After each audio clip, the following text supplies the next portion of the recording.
Assalamualaikum warahmatullahi wabarakatuh. Perkenalkan, saya Ebara Rosario Punta dengan NIM K76233042 dari Universitas 11 Maret, Fakultas Keguruan dan Ilmu Pendidikan.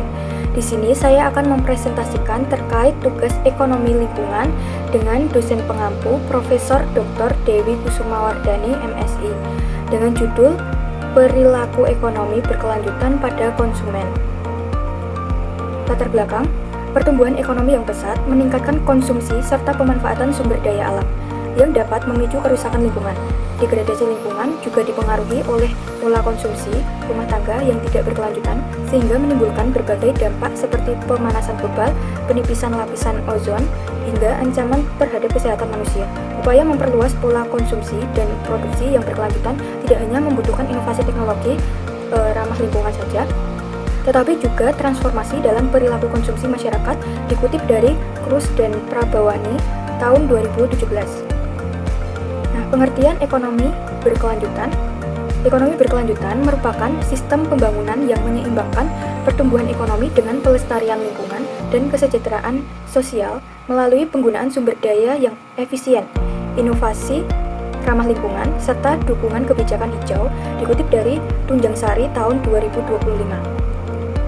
Nah, untuk konsumsi berkelanjutan sendiri itu merupakan suatu pola konsumsi barang dan jasa yang tidak memberikan dampak negatif terhadap lingkungan guna memenuhi kebutuhan dasar manusia. Kemudian, konsumsi yang berkelanjutan itu tidak hanya mencakup pola konsumsi yang ramah lingkungan, tetapi juga mempertimbangkan aspek sosial dan ekonomi serta mencerminkan nilai-nilai yang baik, dikutip dari Sari 2017 dan Jariyah dan Muslimah 2024. Nah, kemudian terdapat beberapa perilaku konsumsi berkelanjutan menurut Azizah dan Hakim tahun 2024. Yang pertama, pembelian produk ramah lingkungan. Artinya, konsumen membeli produk yang tidak berdampak buruk bagi lingkungan. Contohnya, membeli buah dan sayur organik dan menggunakan deterjen yang dapat terurai secara lingkungan. Kemudian, yang kedua, pembelian berbasis kebutuhan. Artinya, membeli berdasarkan kebutuhan dan menghindari pemborosan. Contohnya, tidak tergiur membeli barang yang tidak diperlukan hanya karena kemasannya menarik saja. 3, yaitu konsumsi yang bertanggung jawab pada lingkungan. Artinya, perilaku berbagi, menyewa, dan meminjam barang-barang material yang jarang digunakan. Contohnya, meminjam tangga dan peralatan dekorasi. Kemudian, penanganan dan perawatan. Nah, perilaku menjaga dan menggunakan barang dengan hati-hati untuk memperpanjang masa pakainya. Kemudian, terdapat manfaat dari perilaku konsumen yang berkelanjutan terhadap ekonomi. Yang pertama, memacu inovasi dan pengembangan produk bernilai tambah tinggi. Kemudian yang kedua, mendorong investasi pada teknologi hijau yang berkontribusi pada pertumbuhan ekonomi.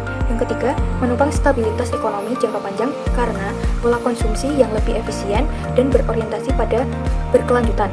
Dikutip dari Tunjangsari 2025. Manfaat terhadap lingkungan yaitu yang pertama, mengurangi polusi melalui pilihan konsumsi dan yang minim limbah dan rendah emisi. Kemudian menekan degradasi ekosistem dan membantu menjaga keseimbangan alam.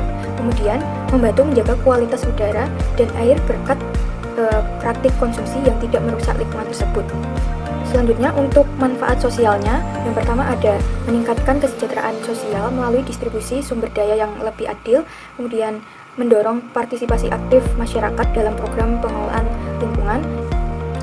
Dari pembahasan yang sudah dijelaskan sebelumnya, maka dapat disimpulkan bahwa perilaku konsumen berkelanjutan itu merujuk pada pola konsumsi yang mempertimbangkan dampak jangka panjang terhadap ekosistem dan masyarakat.